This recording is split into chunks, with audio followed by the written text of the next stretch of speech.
हे दोस्तों, मन सुंदर सीरियल में बहुत ही इंटरेस्टिंग एपिसोड आ चुका है, इसलिए वीडियो को एंड तक देखिएगा। इधर पलक और पूनम आंटी जैसे ही बाबा के पास आती हैं और अपना अपना चिट लिखने लगती हैं, वैसे ही जूही का फ़ोन आने लगता है और पूनम आंटी देख लेती हैं कि ये तो जूही का फ़ोन है। तभी वो जान जाती हैं कि ये पिंकू है। तभी वो जा करके अचानक से छिपके से पलक को लेकर जाती हैं और पिंकू की सच्चाई बताती है कि पिंकू बाबा के वेश में बैठा हुआ है और वो हम लोगों की राय जानना चाहता है कि हम लोग बदल चुके हैं या नहीं। तो इसलिए वो दोनों लोग ही एक दूसरे की तारीफ़ें कर करके पिंकू के चिट में लिख करके उन्होंने डाल दिया। इधर नाहर के पास कुछ क्लाइंट आए रहते हैं और कुछ प्रोजेक्ट की बातें कर रहते हैं। तभी बताते हैं कि ये साड़ी बहुत ही अच्छी है और जिसमें इस दाग लगा हुआ है, तो इसे कैसे छुड़ाएं। तभी मुन्नी उसका ट्रिक बताती है। तभी सभी लोग चौंक जाते हैं। रूही सोचने लगती है कि मुन्नी इतनी छोटी है फिर भी इसके अंदर इतना टैलेंट है, और नाहर भी बहुत ही ज़्यादा खुश होता है उसके टैलेंट को देख करके। उधर रतन अंकल, सोनी आंटी सभी लोग बहुत ही ज़्यादा खुश होते हैं और रूही नाहर से बात करती है कि ये इतनी छोटी और इतना टैलेंट है तो इसको मैं आगे पढ़ाना चाहती हूँ, लेकिन मैं दादी के लिए डर रही हूँ कि दादी कुछ कहे ना। उसके बाद उधर नाहर बोलता है कि सब कुछ मेरे ऊपर छोड़ दो, मैं समझ लूँगा दादी से।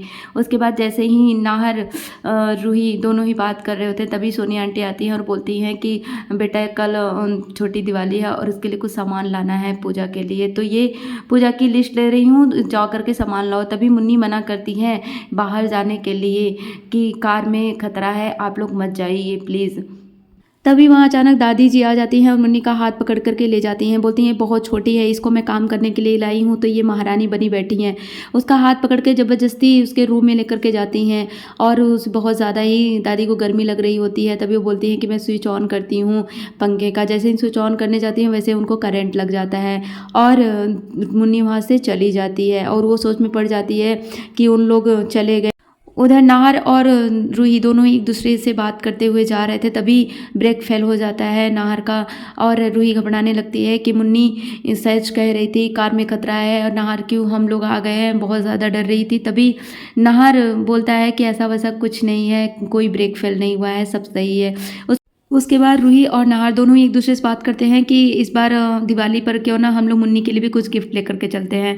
वो लोग गिफ्ट लेते हैं और इधर पूनम आंटी पंखे को साफ कर रही होती हैं और पलक से बोलती हैं कि तुम जा करके जल्दी जल्दी तैयार हो जाओ पिंकू के लिए, क्योंकि मेरा पिंकू आ रहा है।